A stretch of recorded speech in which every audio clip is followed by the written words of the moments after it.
पानी पीने को भी कुछ नहीं दिल कर रहा, यानी कि पानी तक पीने को दिल नहीं कर रहा, उसके लिए आपने क्या करना है, उसके लिए आपके लिए लाई हूँ 1 चम्मच सौंफ और 1 ही चम्मच सूखा धनिया। इन दोनों को आपने बॉयल करके इसका कहवा पी लेना है। मैं कह रही इंशाल्लाह आप थोड़ी देर बाद ही सुकून महसूस करेंगे कि पेट में आपके सुकून सा हो गया, क्योंकि इससे तेजाबियत खत्म होने वाली है। इससे पेट का फारा और जो घुटन अंदर बंद हुआ पेट, वो इंशाल्लाह खुल जाएगा और आप फौरी सुकून उसका महसूस करेंगे। आपको जल्दी से इसका रिजल्ट मिलने वाला है, क्योंकि ये दोनों चीज़ें आपने इक्वल ले ली है और इनको बॉयल कर लिया है। कुछ डालना है तो 100 दफ़ा डालें, दूध ना डालें बस, ठीक है। चीनी वगैरह भी कोशिश करें कम डालें।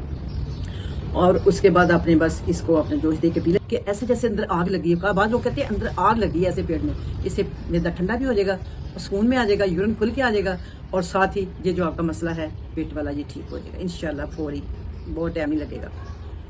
उसके बाद दूसरा जो टिप है ना, वो तो यकीन माने वो तो आप हर वक्त ही पेशा करते रहें, वो तो आप रोजाना ही कर लिया करें, ठीक है।